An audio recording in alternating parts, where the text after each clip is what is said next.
Welcome to the Fish Nerds Podcast, the show that's always interesting, usually funny, and mostly too. I'm Clay Groves, Chief Executive Fish Nerd of the Fish Nerds Podcast. And today's a little break from our normal show. I'm a special edition. I got a chance last week to head down to the Virginia Aquarium and Marine Science Center to be their special guest for their Sensible Seafood Week. I did a series of talks. One of them was called a Lunch and Learn, and I recorded that to give to you. Now, next week, we will have Virginia Aquarium special, and you'll hear all about the trip to the Virginia Aquarium, the Seafood Festival, all the cool people we met, and everything else you ever want to know about the Virginia Aquarium and Marine Science Center. So, without further ado, here is the talk I did at the Lunch and Learn. This is the talk about the quest to catch and eat every kind of freshwater fish in New Hampshire. Special thanks to Leslie Clements and Karen Burns for having me down. Enjoy. So please welcome Legris. All right. Hey, thanks so much for having me. Before I begin, I'm going to ask one question. Who's ever heard of a podcast? Right? So there's a good mix in here. And usually you actually see a generational mix. Usually you see people over, say, a certain age, maybe you've never heard of it, and people under, say, 30 have, and then there's people in the middle who haven't. This one groups a good, diverse mix, which I love to see. If you haven't already started listening to podcasts, you may want to think about getting into them, because any topic in the planet that you're interested in hearing more about, you could find as a podcast. All your NPR shows are available as podcasts. All your talk radio shows on most radio stations around the country now are available as podcasts. And then there's a lot of people like me, what we call ourselves indie podcasters. Podcast, all it is it's recorded audio that we put on the internet. It's free radio on the internet. And if you carry a smartphone, you're already carrying a podcast in your pocket and don't know it. Your iPhone has a native app called Podcast on it. But today I'm going to talk a little bit about podcasting, but I'm going to actually go back further and tell you about the history of the Fish Nerds and where we come from. But just before that, I'm going to play a quick sample of a podcast I got to do last summer at the Boston Symphony Orchestra. I'm just going to play just the first few seconds. Yeah. Because just so you have an idea what they are. And I'm independent. I'm not a sponsored person. I'm just a guy who records a podcast in his basement and talks to everybody who wants to talk about fish. So my podcast... Why is this not working? There it is. So my podcast is called The Fish Nerds, but I haven't been always called The Fish Nerds. We didn't go out in the world deciding to make a podcast. And what happened is I used to work at a place called the Amoskeag Fishways in Manchester, New Hampshire. It's an Audubon Center. I was a naturalist, program naturalist educator, science teacher. Just like a lot of people in the room here, we had a lot of very similar kind of ethics and morals. And what the Amoskeag Fishways is a fish ladder that allowed fish migration to happen on the Merrimack River in Manchester, about 70 miles from the Atlantic Ocean. And we focused on anadromous fish species like Atlantic salmon, sea lampreys, American eels, which are catadromous, I know, I'm sorry. American eels, herring, and shad, and all those really fun fish. And it turned out I really loved talking about fish. And I ended up having to quit that job a few years later to teach real science in a classroom. That's an example of what we see in the windows. Those are wild herring swimming. That's not an aquarium. That's wild fish swimming by my office window there. And my friend Dave, that's the other guy in the picture there. I'm the guy with the beard. My friend Dave and I were ice fishing one winter. We love ice fishing in New Hampshire. And we both realized one morning that we were getting old. And we were just fishing, and Dave says, "Wow, Clay, do you feel old?" And I said, "No," because he's older than me. And he goes, "Well, I do, and I feel like I haven't done anything with myself." He was an oceans planner in Boston at that time, and I was a science teacher. And I said, "Well, I feel like I've done lots of stuff, but he wasn't feeling it. And he goes, let's do something really cool this year. Let's catch every kind of freshwater fish in New Hampshire." That was the goal. A one-year quest to catch all the freshwater fish in the state of New Hampshire. And by the way, there's 48 species of freshwater fish in the state of New Hampshire. And I'm the kind of guy who always says yes to every idea I hear, which is why I'm here today. I like to do stuff. I don't know how to say no to any opportunity. So I said, yeah, and let's eat them too. So the quest was born. And it was all about diversity. One of the things we were talking about when we launched this quest is, first of all, no one's ever, on a hook and line, caught every freshwater fish in the state of New Hampshire. No one's even tried. And turns out nobody ever heard of a tesselated darter. And no one's ever heard of a fall fish. And no one's ever heard of a creek chub or some of the fish that no one knows about. And we thought, let's celebrate the diversity of the fishes in New Hampshire by catching and killing them. But one of the things, and the reason when we were talking about this, one of the reasons we decided to eat them, first of all, we like to eat. But second was, by eating them, now we have something in common with every other person. Everyone eats, right? Not everyone fishes, but everyone eats. And it turns out in the scope of the quest, people almost want to talk about eating the fish more than they want to talk about the animals themselves. So kind of a fun topic. Anyway.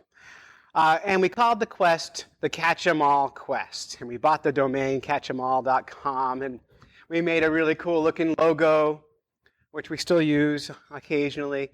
And we made an LLC, and we were going to be the biggest writers coming out of New England. That was our plan. So we contacted 2 magazines, one in Conway, New Hampshire called The Mountaineer, and the other one called, out of Portsmouth, New Hampshire, called The Wire. By the way, both went out of business while we were on the quest. Not our fault, I don't think. And we got to work, and it was winter time. And New Hampshire, we have a fish that nobody knows about called the burbot. Anyone ever hear of burbot before? You've heard of burbot? Yeah, where have you heard him? You read it somewhere, right. Burbot are the only species of freshwater cod in the northern hemisphere. Right, and so it's a freshwater codfish. It actually is a cod. You see that barbel on its chin there? That's your giveaway. It is a cod, and they're only able. You can only catch them in the ice. They almost hibernate in the summertime, and they only live in super deep, cold water lakes like Lake Winnipesaukee, biggest lake in New Hampshire. And so, our first fish, we decided we had to get the burbot out of the way before the ice melted, and kind of break the ice with the burbot. And the technique for burbot fishing, they're nocturnal, as you go out in a little ice shanty, and we had this big plan. We were going to catch and cook the fish on the ice. It was 10 o'clock at night. We walked out on the ice. On that night, it was 20 degrees below zero with the wind chill. We packed up our pack sled. We had a tent with us, and we dragged it out on the ice. And this is, by the way, I'm now an ice fishing guide. At the time, I was not an ice fisherman. I was an ice fisherman, but not great at it. Not great at it now. But I was an ice fisherman. So we dragged this sled on the ice, and we tried to set the tent up. And it was 40-mile-an-hour winds, freezing cold, and it was like setting up a box kite. So you pop it up, and it's like you're dragging across the ice. It took us about half an hour to get it staked into the ice. You actually screw it into the ice. We got inside, we turned the heater on, we had a sonar, and then we sat in that shanty jigging with a little tiny jig and a big piece of dead fish for 3 hours. I didn't catch any fish. By the way, with us we also had a stove, a bottle of wine, and all the stuff we needed to cook. They call it poor man's lobster.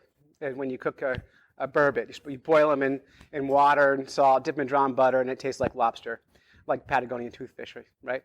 And that was the plan. And of course, we came off the ice with no fish and sat at McDonald's shivering with our cup of coffee, contemplating what the hell have we gotten into? Like, why are we doing this quest, right? So the traditional way of catching burbot is not sitting in a shanty jigging. It's you walk out in the ice, you drill 6 holes, you take a paint stirrer, that's what I use, with a piece of cheap string on it and a hook and a piece of dead fish, you put in the bottom of the lake, and you go to work. And then you come back the next day and you pull it out and you've got your fish, right? So at the time I was working for the community college system of New Hampshire, and I was wearing a suit and tie to work, and so I walked out in my suit and tie and did it, and the next day I had these 2 fish on the ice. Aren't they pretty? And that day it was warmer. It was about 5 below zero. Those were caught 2 minutes apart from each other, and you can see their eyes froze immediately. They just flash froze on the ice there that day. But they're really cool fish, and we ate them, and we called it success, right? We're excited. And we decided, we know what this quest needs is rules, right? Because if you're going to go on a quest or an adventure and you don't have rules, you're really missing out. So we set a couple of rules up right away. First rule is all fish have to be caught by legal means and whenever possible, hook and line, and never netted out. We weren't going to go out dip netting for minnows and call it caught. Minnows would have to be caught on hook and line, same as a big fish. But if there was a cool method of catching fish, like bows and arrows, which we've tried, it didn't work out, that we could do that too, but no netting was going to be happening. The other rule was we had to eat the first legal example of each fish caught. So if we caught a fish and 3 inches was okay to keep and eat it, we had to do it. We couldn't throw it back and wait for the big one. And it's a different kind of fishing. Who fishes here? Bunch of you? Yeah, usually when you're fishing, you're fishing all day, you're targeting striped bass or whatever, and you're catching them and letting them go and over and over and over again. When you're quest fishing, like we were doing, it's a different brain entirely. So we would go out in the ice, especially early on, we'd go out fishing, and we would catch that one species of fish, and we were done fishing for the day because you've checked off the list. You had to go cook it now.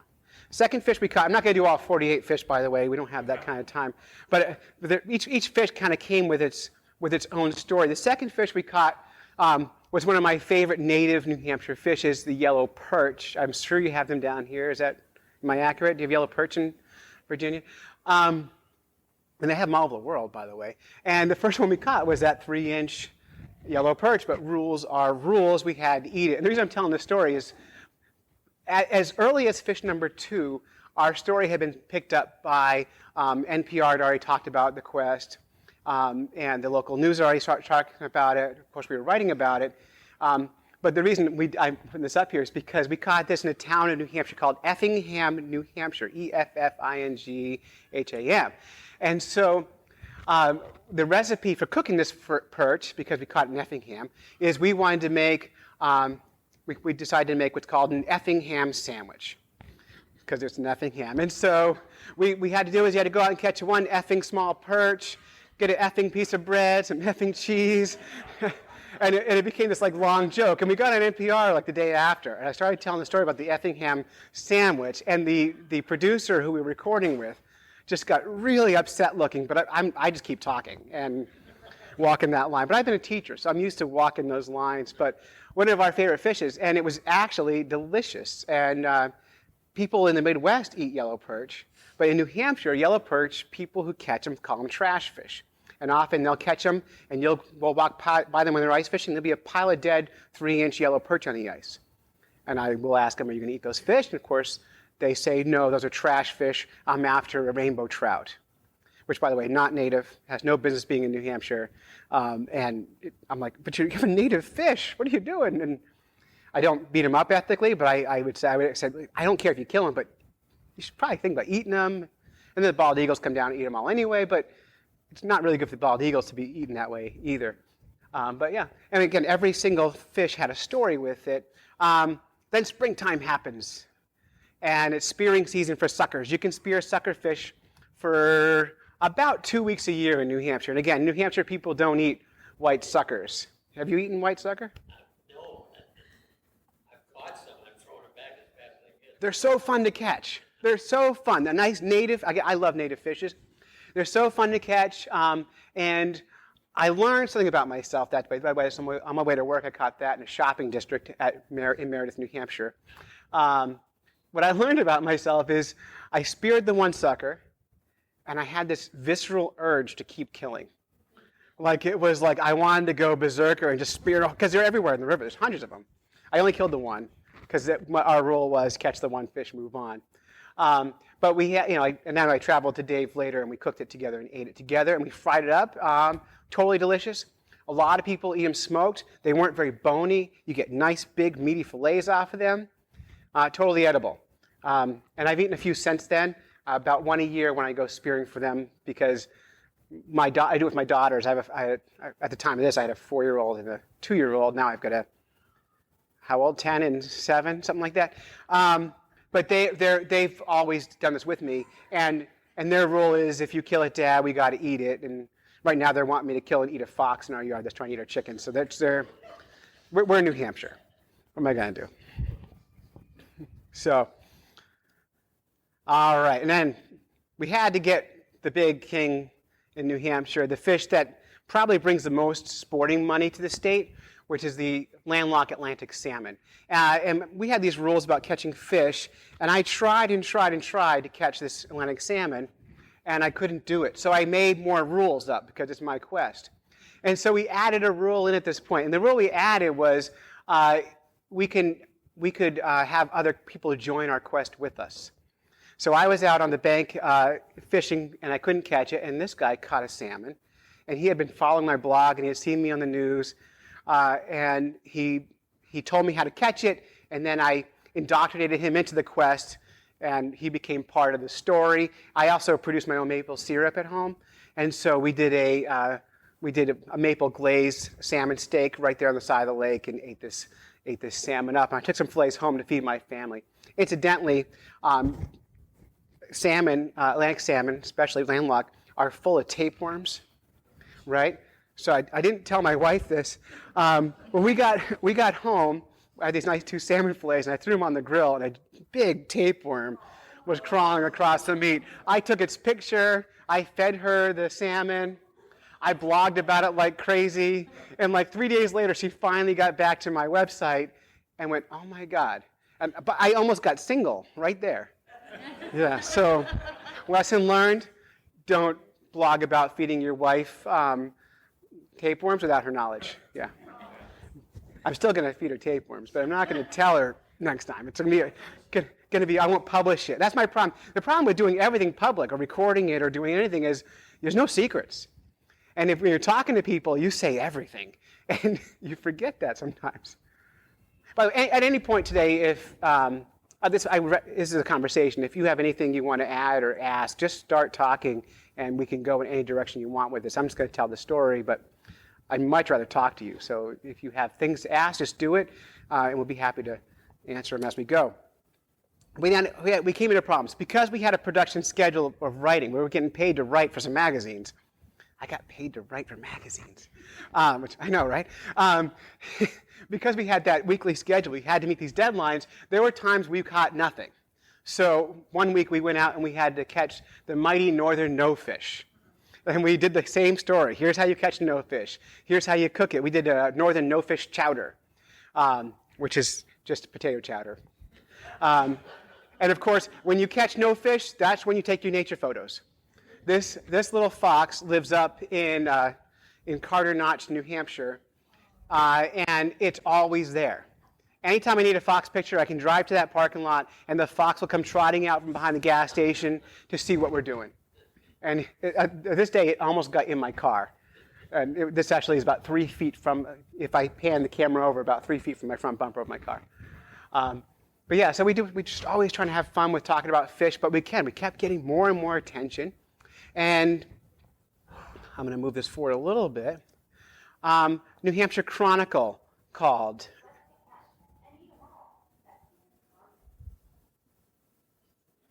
I don't know if you can hear that.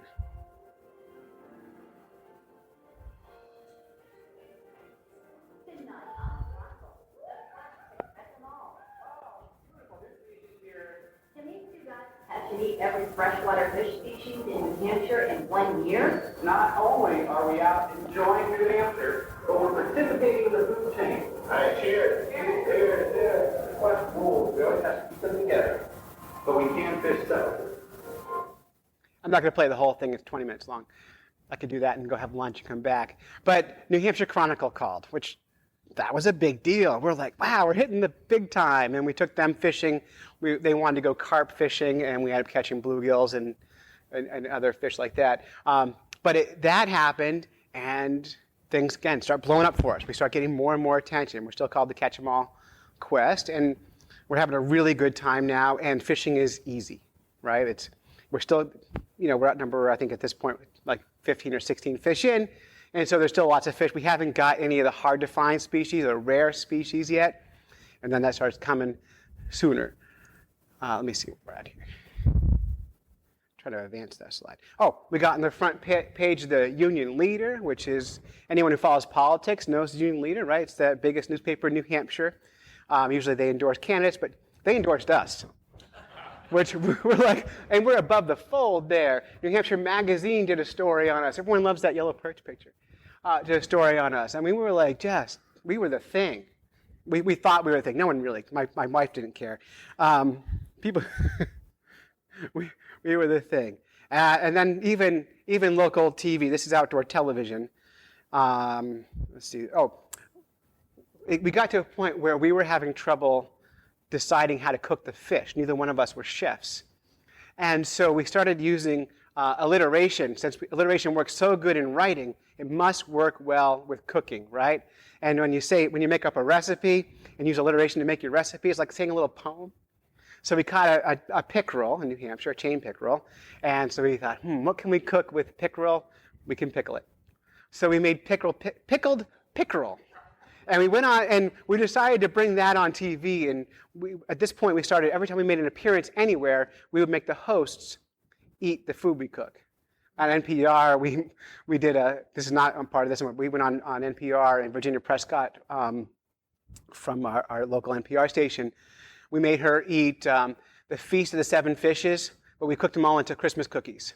So we put 7 kinds of fish into a cookie and made her eat that. Yeah, that was a bad idea. I'll admit that, but it's funny. It's totally funny. Terrible idea. So this is White Mountains today. Yeah, I don't like TV. This is good TV, Chris. And nobody has tried this yet, just so you know. It's not like, I know what we're in for. That's the host of the show. You should probably do half that, right? Yeah, please do like a quarter of that. Now the nice thing is, it looks like a skull, so pretend it's a skull. Why do I get the first one? We actually need to take a picture for the vlog. I think we should all this. I think we should all take a bite at the same time. No. What's it smell like? It smells, hopefully there's enough pickle ingredients in there. And we promise there's probably no parasites. Parasites are the other thing. Every fish you catch has parasites. That's right. It's important to either cook your fish well or to freeze them. This is pickle, it's not cooked. Well, we'll tell you what we did afterwards. I saw the leech on this pickle in your blog. I read your blog. I know what I'm eating. You should just eat it. We froze it though. Oh, I did. How is it? I'm afraid this one. Hans, you want to come and try one? Now, if you watch what Chris does in a second here, you're going to see him lean off camera. He's not talking, which is not great TV. All right, I think to complete the class, we got to do it. We also have to eat one. Here goes Dave. All right. I'll give it to Hans. And we don't notice. We're too busy talking. I think we got another big one. Let's try inside. That's their producer, Hans. How is it? It's not bad. I'll take the both out of mine. It started really good. Well, I did, and then I crunched into something. I'm eating skeleton. Yeah. Yeah, well, I think about pickling fish. Most of the backbone. You probably got the backbone. If you want.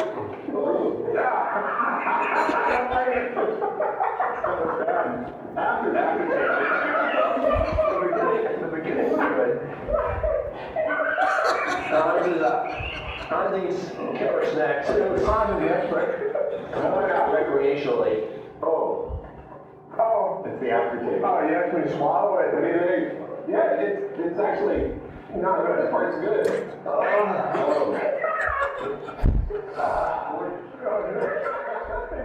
Pickled pickerel. Ladies and gentlemen, the fine folks can catch them all. If you want to follow their quest, their ongoing adventures, with the website. And so we had to catch regular fish too, like largemouth bass, and who doesn't like catching those? And we ate that. We made black bass, right? Good. Keep with the theme. That was delicious. Bass are yummy. No one eats them. They should, because they don't call bass invasive species in New Hampshire because they make money for the state. But bass, I think if you were to really define them as invasive, I think it would be very easy to make a case for them because they are everywhere. They're prolific. They spawn like crazy. They eat everything, and they're not native to New Hampshire. Of the 48 freshwater species of freshwater fish, I said freshwater twice in that sentence. Of the 48 species of fish in New Hampshire that we have, only about 12 are natives. Almost all the rest were introduced. And the reason that is if you couldn't adapt to glaciers coming through and ruining, like taking away all the water with them or freezing things, you couldn't survive. So if you couldn't bury down in the mud for years, or you couldn't go out to the ocean and come back, you pretty much were wiped out. So that's why our diversity of fishes is so low as far as native fishes go. And you go out to the Midwest, some of the places where they didn't have big glaciers, you might have 216 species of fish in some states, which would be a much harder quest to complete. If we kept it to natives, we would have been done 12 weeks. But what fun was that? But yeah, I can catch bass too. I know how. But then it got hard. Does anyone know this species of fish? Anyone recognize the family, maybe? So you say bluegill? You'd be in the right family, right? So this is a sunfish. And this is the rarest sunfish in New Hampshire and our only native sunfish. And that's a big one. That's the maximum size they get. That is a banded sunfish. That took us 7 months to catch, and we knew where it lived. We had early on the quest partnered with New Hampshire Fish and Game, and they gave us a list of all the fish studies in the state on a Google spreadsheet with the GPS coordinates, and we put that into Google Maps, and we had a map of New Hampshire with dots all over it where all the fish lived, so we knew where to go. Most states had that information, so they gave it to us, and we went to this spot for months trying to catch this fish. And we kept catching terrible things like brook trout and largemouth bass and smallmouth bass and rainbow trout and all kinds of game fish. And then finally, we caught this little guy. We took a bazillion pictures, and we had to cook it. So we used alliteration again, and this was in May. By the way, I didn't tell you this. The timeline now is stretched out to 3 years. The one-year quest is not a real thing. We could not complete it all in a year, and I'm out of order a little bit. We got this one in May, I think 2 years into the quest, and into our one-year quest, and we caught it right around Cinco de Mayo. So we made, you're going to say it right, bandito banded sunfish, right? Yeah, because alliteration. So to drink that one, we had to have it with lime, salt, and some tequila. So the way we ate it was eat the fish, lick the salt, drink the tequila, bite the lemon, and it was gone. I mean, there was a tiny fillet of fish there. And I don't remember if it was good or not because the tequila changes everything. So by the way, if everyone was eating banded sunfish, they would not be sustainable food at all. I'm sorry. But we had to do it. And then we had to get into eating minnows and stuff, and these are smoked common shiners. And one thing we learned is that everything in the minnow family of fishes are delicious. All the bait we were using for fishing is actually better tasting than a lot of the food we've been catching. And which, by the way, is not untrue for saltwater species either. I think if you're fishing in the ocean and you're using herring or mackerel for bait to catch big pelagic fishes, and your plan is to eat things, you might want to think about eating your bait. It's more sustainable, and it tastes good, right? And you think about, too, like your bait in the ocean is bigger than most freshwater fish that we eat, right? So it's a really good way to go. But we smoked these, ate them on a cracker with Vidalia onion, and they were totally delicious. We also fried common shiners and dipped them in chipotle. And I could eat a bucket of those, like watching I don't watch sports, but if I was to watch sports, I could eat a bucket of those and do that. I don't have time. Sports come on, I go fishing. I don't have time to do that. So a lot of fun eating, just figuring things out. And again, that kept getting us more and more attention. And then we had an opportunity. Pitchapalooza was coming to town. Pitchapalooza is a book pitching competition, like American Idol style. So you have 1 minute to sell your book idea to a panel of 3 judges in front of an audience of hundreds of people. And you go and they draw names out of a hat for you to even get a chance to pitch. That's one of the hosts of the Pitchapalooza up on the podium there. Lectern there. Podiums are raised, lecterns are on the floor. Nerd. I can see you a mile away. So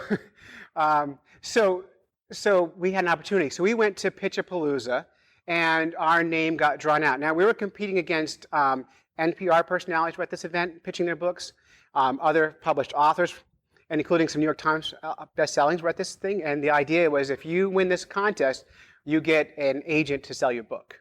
So we were like, all right, let's do it. We went to the bar next door. We had 3 beers, IPAs. And we planned our pitch. And we went and we did the book pitch. And we won Pitchapalooza. We beat all these other writers out who were writing about like meaningful things. And we were writing about catching and eating every kind of freshwater fish in New Hampshire. And we got hooked up with this big time agent in New York City, who we thought we've done it, we've hit the big time. And he tried selling our book for a year. And Christmas rolls around and he still hadn't sold our book. And we decided to rebrand. He said he's having trouble selling the book because you're all about New Hampshire. And so we rebranded. When we were on that Chronicle segment you saw earlier, in the middle of the mix, we said we're fish nerds, and we decided to change our name from Catch 'em All to Fish Nerds. And magically, with all the aquarium nerds on the planet, no one had thought to buy fishnerds.com, and no one had thought to trademark it. So we did it. So now we own it. That's our brand, and you can see it's here. And it doesn't make us money, but it gives us like a fun thing to hang on our shirt. But we still kept going. So we go back to what we're doing, and we're getting near the end of our list here, and we're starting to think we're not going to finish this list. Around Christmas time, Dave caught the mummy chog. You guys have mummies down here, right? They're a great fish. They're the only fish to ever go to space. No, they've had more since then. But back in the Apollo days, it went to space. And the reason is mummy chog can handle terrible, terrible conditions. They can handle bad water. They can handle really hot water. They can handle low oxygen. These are all the same things, by the way. And they do really well. And so we caught that, and we made chog nog. So it was Christmas time, right? So we had some, I know. So Dave took the mummy chogs and molded them in cider spices. I know. And then we had them put on top of eggnog. We put rum in it. Don't worry. We mixed it with some rum to help. And we ate it on television, of course. We made, I'm not playing the video for this, but we made the host drink it first, as always. And we were talking about our potential book deals and stuff, and that was that. And actually, the mummy chog was great. I hate eggnog, so that part I really had a hard time with, but I have no problem eating the mulled cider spiced mummy chogs. And by the way, we did all this before Twitter and Instagram we didn't have smartphones at the time of this. This is just a couple of years too early, because if we had, our hashtag would have been eat bait or something like that. We would have been really encouraged people to start looking at their bait as a food fish. But by the way, if anyone ever wants to try one of these recipes, I can email you the recipe. I'd be happy to do it. And then we started getting paid to do some cool things. So the local radio station called us up, and we got to make a commercial. This is a radio commercial. I put pictures with it because that's what I do. This is the Fish Nerd Minute about fish, fishing, and eating fish. I'm Dave. And I'm Clay. We're brought to you today by Andy's Bait and Tackle. Now, Clay, what do you think of when you hear the word minute? I think about tiny bait fish. They're not all tiny. New Hampshire's largest native minnow, the fall fish. Its state record is 3 pounds, 8 ounces. Wow. And during the spring, this fall fish goes through an amazing transformation. The males turn purple and pink, grow horns all over their heads. Fall fish can be caught by almost any technique. We actually catch them while we're usually fishing for trout. But they will take flies, chase spinnerbaits, and they put up a decent fight for their size. Right, and most people in New Hampshire have caught fall fish, but nobody knows their names. A lot of people think these fall fish are trout. And not many people agree, but they're great to eat. We love to have them in fish cakes, or our favorite falafel fall fish. For more Fish Nerd fun, check out Fish Nerds podcast on iTunes or fishnerds.com. By the way, in that picture of the falafel fall fish, which was delicious, what looked like onions in there, those were cat of nine tails. I had gone out to my local swamp and pulled a couple of cat of nine tails out, and if you peel them back, the inner shoots, the greens, Totally spicy, delicious. Saute them up, put them on a topping on your sandwich. They're one of the only, I know in New Hampshire this is true, they're the only plant that has edible parts all year. So if you're ever starving in the woods, there's always something edible on a cat of nine tails. And they're good. So, but by this time we had launched the podcast, which was our internet radio show. And again, we're always thinking, now we're going to hit the big time. And our agent quit, we're fired, we're not sure what happened, but we stopped talking to him. The book deal got put aside, and we started making the podcast every single week. And both papers we were writing for folded and went out of business. And so we're like, all right, we've hit the big time. We've finally done it. Mom will be so proud. And my wife's starting to get a little frustrated that we're not making money. But she has a real job. She's a teacher, and I guess I was teaching, but I wasn't doing it well. I'm just kidding. I was a good teacher. And then we ran into some problems. We started catching fish we didn't know, and they were really hard to identify. And we ate this fish, and I caught it in a watershed known to hold bridled shiners, which are a little minnow. And I caught it, and I took its picture, and I sent it to a fish and game biologist and said, what is this thing that I just killed? And she emailed me back, you just killed endangered species, protected, and you broke the law. Right? And I went, are you sure? And then she sent the picture to like 6 other biologists, and turns out it was not the bridled shiner, it was a lake chub. And when they're juvenile fish, they're very hard to distinguish. I had more photos. You can count on the photos I gave them, you can count the rays and the dorsal fin and all that, and they were able to figure it out. So, but it's a good opportunity to talk about the problem with a quest like this is you will run into endangered fish. So we titled that story, Endangered Species Are Delicious, because I'm sure they are. But also, we did it for an attention grab, and we made lake chub chowder with that. So again, I'm not a chef, but I can make rhymes almost. But it was totally delicious. It was actually one of the best things we've eaten. And I made the total portion size cooked was a 1/4 cup. So I just took a recipe for chowder and I smallified it. That's science talk for make smaller. And then I made a really yummy chowder, and it was totally good. And by the way, one of the things during our quest is if you caught a small fish, one of the things we always did was flip a coin. And if you got the heads, you ate the heads. And I'm pretty sure Dave had a 2-headed coin because I always ate the heads. But they're totally edible. My kids got involved. That's the big ones. My daughter Zoe, she's 10 now. I think she was smaller then. And then Sammy, my little one, that's her eating a sea lamprey right there. Yeah. What's this? And then we got paid to make TV commercials, which I'm really happy about. And these are my favorite to do. I'll make you watch them. This is the Fish Nerd Minute. It's the latest about fish, fishing, and eating fish. I'm Nick, and I'm Clay.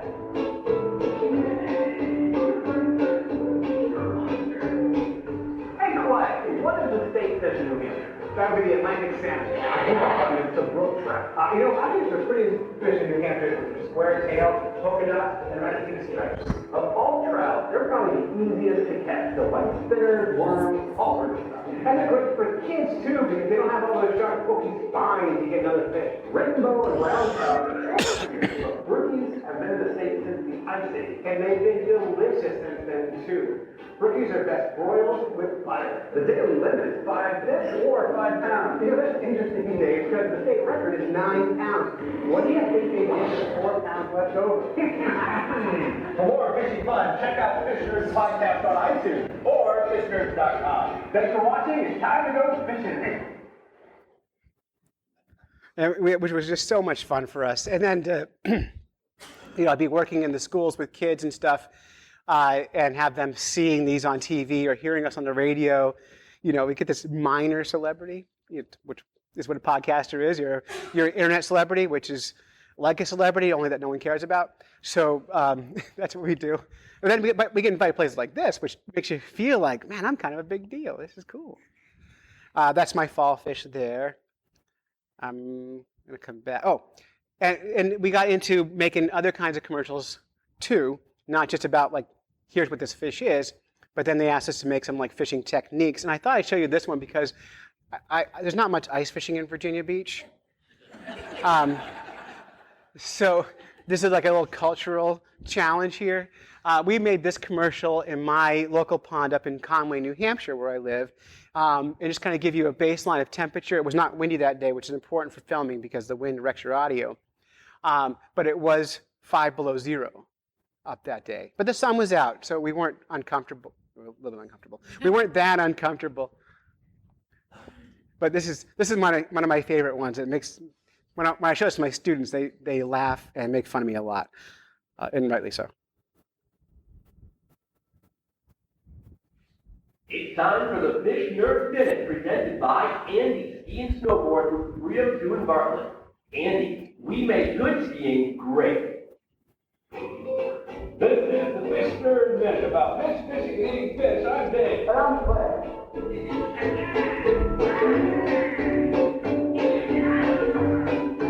Hey, Claire, you like to dig? Absolutely.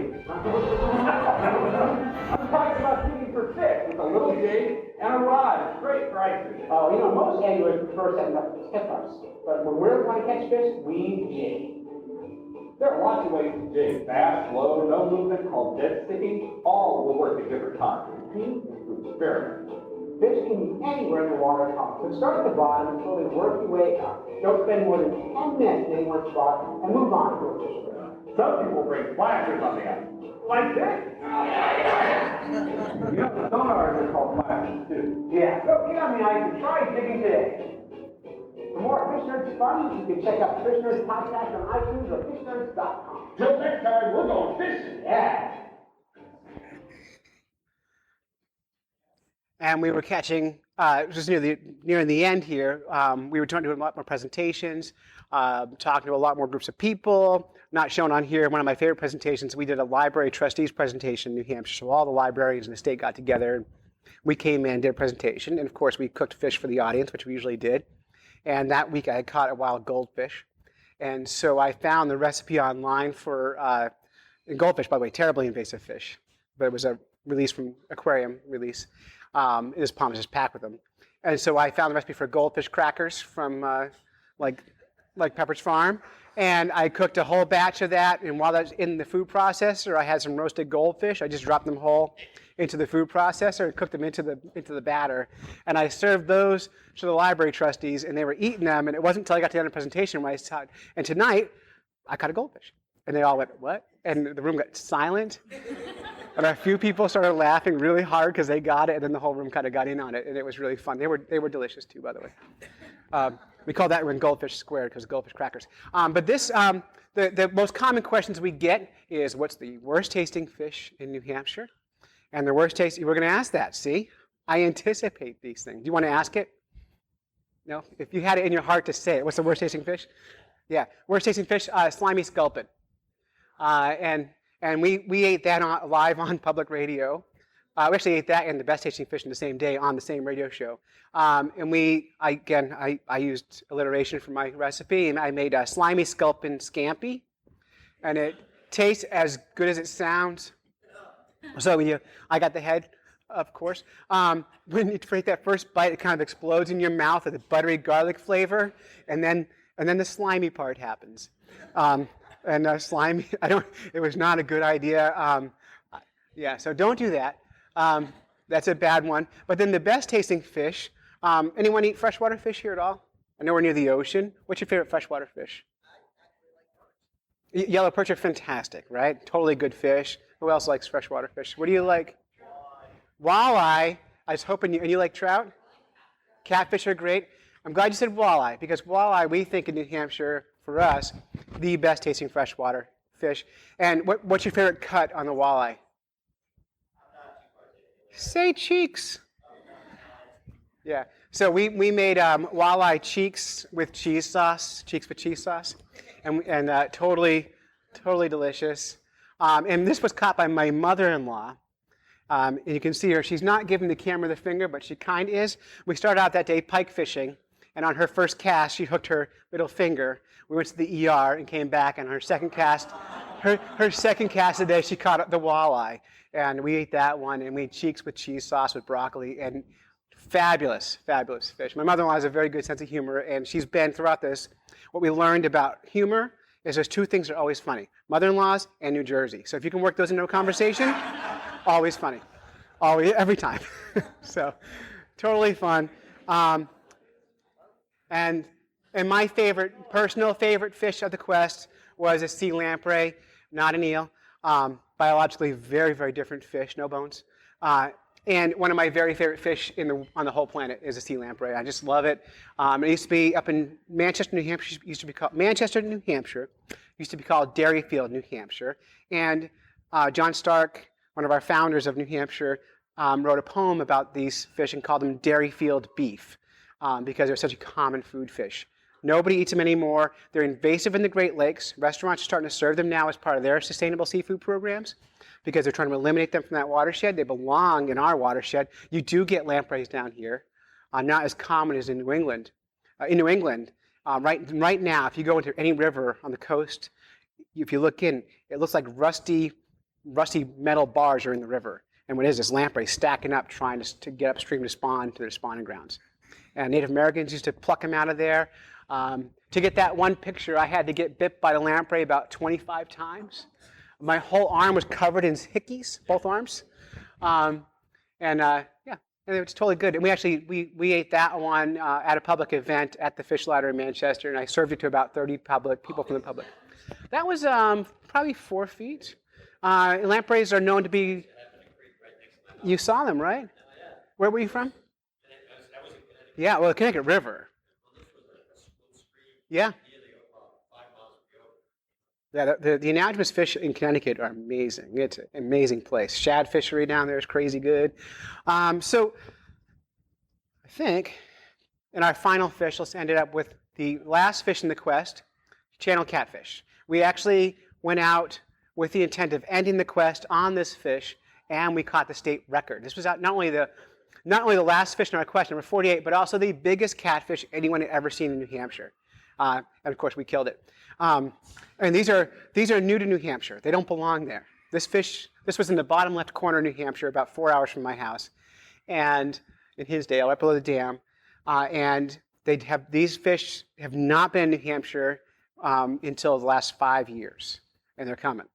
And they get there because bucket biologists, fishermen, decide, it'd be really great. It'd be great to catch some blue cats, some channel cats, or whatever. I'm going to take a bucket load of babies and dump them on top of the dam, and then they spread like maniacs. You guys have that here in Virginia with the blue cats, which you should be eating, but we're eating the channel cats.